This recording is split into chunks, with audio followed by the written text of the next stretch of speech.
From Self-Reliance by Ralph Waldo Emerson. How much do the opinions of others change the choices you make? In this excerpt from Ralph Waldo Emerson's Self-Reliance, Emerson instructs his readers to determine their opinions and actions from within, to rely on their own perceptions of the world rather than to conform to its norms.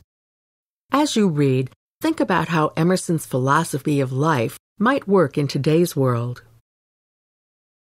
There is a time in every man's education when he arrives at the conviction that envy is ignorance, that imitation is suicide, that he must take himself, for better for worse, as his portion, that though the wide universe is full of good, no kernel of nourishing corn can come to him but through his toil, bestowed on that plot of ground which is given to him to till.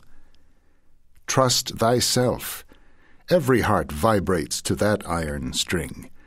Accept the place the divine providence has found for you, the society of your contemporaries, the connection of events. Great men have always done so, and confided themselves, childlike, to the genius of their age, betraying their perception that the absolutely trustworthy was seated at their heart, working through their hands, predominating in all their being. Whoso would be a man must be a nonconformist. He who would gather immortal palms must not be hindered by the name of goodness, but must explore if it be goodness. Nothing is at last sacred but the integrity of your own mind. Absolve you to yourself, and you shall have the suffrage of the world. I remember an answer which, when quite young, I was prompted to make to a valued adviser who was wont to importune me with the dear old doctrines of the Church. On my saying, "What have I to do with the sacredness of traditions if I live wholly from within?"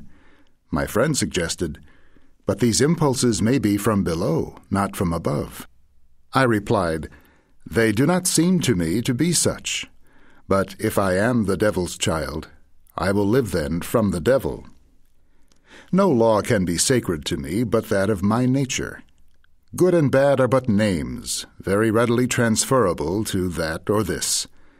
The only right is what is after my constitution, the only wrong, what is against it. What I must do is all that concerns me, not what the people think. This rule, equally arduous in actual and intellectual life, may serve for the whole distinction between greatness and meanness. It is the harder because you will always find those who think they know what is your duty better than you know it. It is easy in the world to live after the world's opinion. It is easy in solitude to live after our own. But the great man is he who, in the midst of the crowd, keeps with perfect sweetness the independence of solitude. For nonconformity, the world whips you with its displeasure, and therefore a man must know how to estimate a sour face. The bystanders look askance on him in the public street or in the friend's parlor.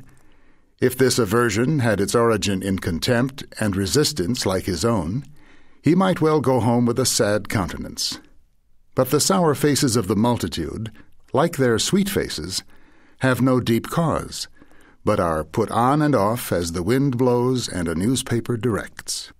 The other terror that scares us from self-trust is our consistency, a reverence for our past act or word, because the eyes of others have no other data for computing our orbit than our past acts, and we are loath to disappoint them.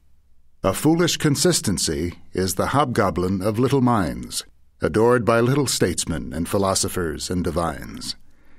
With consistency, a great soul has simply nothing to do. He may as well concern himself with his shadow on the wall.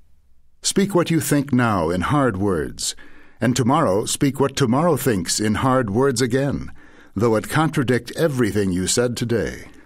Ah, so you shall be sure to be misunderstood. Is it so bad, then, to be misunderstood? Pythagoras was misunderstood, and Socrates, and Jesus, and Luther, and Copernicus, and Galileo, and Newton, and every pure and wise spirit that ever took flesh. To be great is to be misunderstood.